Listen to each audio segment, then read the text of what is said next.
আমার মনে হচ্ছে আপনার মেয়ের রোগটা শারীরিক নয়, ওর রোগ হচ্ছে মানসিক। আমি বিশেষভাবে পরীক্ষা করে দেখলাম, আমার সেটাই মনে হলো। অথচ সে ভুগছে। মাথার রাগে ভোগে, খেতে চায় না। ওই মেয়েকে নিয়ে কি যে আমি করবো? এইভাবে যদি রাত দিন বিছনায় শুয়ে থাকি, ওকে কেউ বিয়ে করবে? আপনি এক কাজ করুন, ওকে আমার কাছে একটু পাঠিয়ে দিন। আমি নিশ্চয়ই ওর সঙ্গে কিছু কথা বলতে চাচ্ছি। হ্যাঁ, দিচ্ছি পাঠিয়ে। আপনি একটু ভালো করে দেখুন ডাক্তারবাবু, বিবাহযোগ্য মেয়ে এইভাবে যদি অসুখে ঘরে ভোগে, বিয়ে দেওয়াই আমার পক্ষে কষ্টকর হবে। দেখতেই তো পাচ্ছেন মধ্যবিত্ত সংসার। একটু ভালো করে দেখুন ডাক্তারবাবু, একটু ভালো করে দেখুন। আপনি আমাকে পাঠিয়ে দিন, আমি দেখছি। আমার যতদূর মনে হচ্ছে আপনি মানসিক রোগে ভুগছেন। আমি একজন ডাক্তার, আমাকে আপনি সংকোচ না করে আপনি কাইন্ডলি বলুন, কি এত ভাবছেন আপনি? কিছু কিছু গোপন করবেন না। আমি কি ভাববো? আমি যদি সেটা বুঝতে পারতাম তাহলে তো আপনার কাছে আমি জিজ্ঞেস করতাম না। কুমারী মেয়েদের মধ্যে যে সজীবতা বা উজ্জ্বলতা থাকে আপনার মধ্যে যে সেটা নেই। কাইন্ডলি বলুন। না না, মানে আপনি আপনি কোন ছেলেকে ভালোবাসেন? না না, ওসব অর্থাৎ আপনি যা বলতে চাইছেন। আমার মনে হচ্ছে আপনি ধীরে ধীরে মিটে যাচ্ছেন। বাট হোয়াট, আপনাদের আর্থিক অবস্থা অত খারাপ নয়, তাহলে কেন এত আপনি মনমরা হয়ে থাকেন? হ্যাঁ হ্যাঁ বলুন সরলতা দেবী।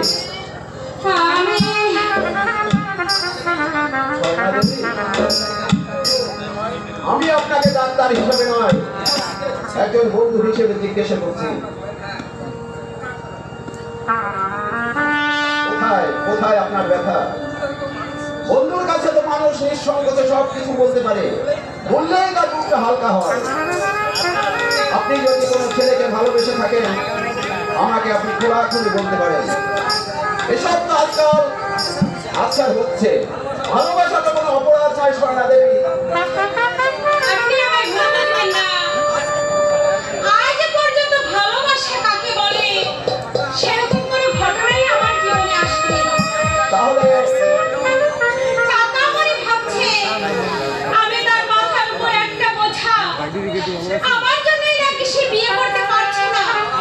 বাবা বলতো, তাহলে তাহলে কার উপর ভরসা করবো বলতে পারেন? তাই তো মাঝে মাঝে ইচ্ছা হয় একটু বিষ খেয়ে আমি আমার নিজের জীবন শেষ করে দেই। আমার জন্য আমার বাবা শান্তি পাচ্ছে না, স্বস্তি পাচ্ছে না। আপনার কাকার সঙ্গে আমার কথা হচ্ছিল, উনি বললেন অনেক সম্মান করে নাকি আপনার আনা হয়েছিল। আপনার বাবা মা কারো নাকি কোনো সম্বন্ধ পছন্দ হচ্ছে না, ডাক্তার ইঞ্জিনিয়ার ছাড়া আপনারও নাকি পছন্দ নয়। আপনি বিশ্বাস করুন, ওসব কথা একদম মিথ্যা। আমি তো জানি আমি কোন যোগ্যতায় একজন ডাক্তার বা ইঞ্জিনিয়ারকে আমার স্বামী হিসেবে চাইবো। আমি চাই বলুন বলুন, কি চান আপনি স্বর্ণা দেবী, কি চান? আমি চাই একজন মানুষ, আমার চরিত্র, যার শিক্ষা থাকে, সংস্কৃতি থাকে, অর্থ-সম্পদ নাই থাকুক, কিন্তু সে আমাকে গরিবের মেয়ে বলে ঘৃণা না করে। আপনি বিশ্বাস করুন, আমি ধন ঐশ্বর্যের কাঙাল নই, আমি কাঙাল স্নেহ আর ভালোবাসা। সোনার গয়নার প্রয়োজন নেই আমার। তুমি কাল একবার আমার চেম্বারে আসতে পারবে? ও হ্যাঁ, তোমার তোমাকে তুমি বললাম বলে তুমি রাগ করলে না তো?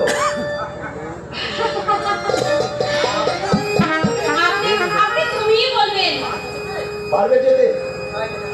কোথায় দেখা করব? আমার চেম্বারে। সেদিন তোমার মায়ের সাথে যেখানে গিয়েছিলে 8টা নাগাদ যাবে, কারণ 9টা থেকে 10টা পর্যন্ত আমি গরিব রুগীদের দেখি। কেউ কিন্তু আমি যে তোমাকে আর একটু পরীক্ষা করে দেখতে চাচ্ছি। আসছি। আপনার ভিজি থাক স্বর্ণা দেবী, ওটা বরং তুমি রেখে দাও। সম্ভবত আমার তোমাদের বাড়িতে আবার আসতে হবে, একসঙ্গে ফিরে দেবে। কেমন? আবার কবে আসবেন? কবে আসবো সেটা তো বলতে পারছি না, তবে সম্ভবত আমাকে আসতে হবে। তুমি হয়তো জানো না, আমার মাসির সঙ্গে তোমার কাকার বিয়ের সম্বন্ধ প্রায় ঠিক হয়ে আছে। অবশ্য কালকে তো তুমি আমাদের বাড়ি যাচ্ছ, কথা হচ্ছে। লক্ষ্মী মেয়ে একা যেও কিন্তু, আবার সঙ্গে নিও না। আমি একজন ডাক্তার, আমি বাঘ ভাল্লুক নই, আমি হচ্ছি একজন ডাক্তার।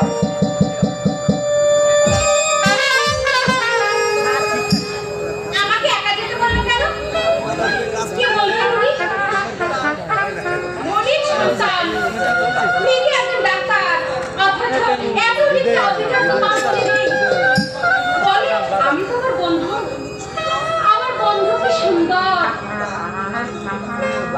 কত সুন্দর আন্তরিকতা, কি সুন্দর তার ব্যবহার। আপন করে নিলাম। আমি রে আমি। এই ডাক্তারবাবু কি বলে গেল মা? কাল ওনার চেম্বারে দেখা করতে গেট বললো। কাল যাবো মা। যেতে যখন বলেছে যাবি। ডাক্তারবাবু না খুব ভালো মা, যেমন দেখতে সুন্দর তেমনি কথাবার্তা, বড় লোক অথচ মনে এতটুকু গৌরব নেই। ডাক্তারের মনে কোনো গাম্ভীর্যই নেই।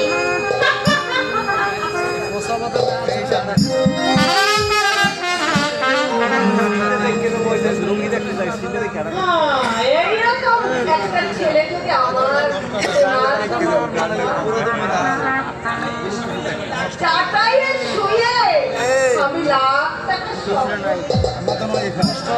কথায় বলে অভাগা যেদিকে যায় সাগর সেদিকে যায়। নইলে আজ আমি যাকে ছেলের সে আমাকে বলতে পারে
সাবধান করে না দিয়ে বাবুরাই লাঠি এনে আমাদের মান ধরে করেছে। এবছরের জমি লক্ষাই মন্ডলে চাষ করবে। আমি এই লক্ষাই মন্ডলে তাহলে রক্ত গঙ্গায় বয়ে দিন বাবু, ও জমির দখল আমি ছাড়বো না। তাতে যদি আমার দাম দিতে হয় দাম দেবো, লেকিন ও মাটির দাবি আমি কিছুতেই ছাড়বো না। কেন ছাড়বো? বাপ দাদার আমল থেকে ও জমি আমি চাষ করে আসছি।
কেন সিমন ভাব কি হবে মালিকের সঙ্গে ঝগড়া করে? মালিক ওকে মালিক আইছে মালিক হলে এমন জানোয়ারের মতো মুখে লজ্জা হতো না। ও যে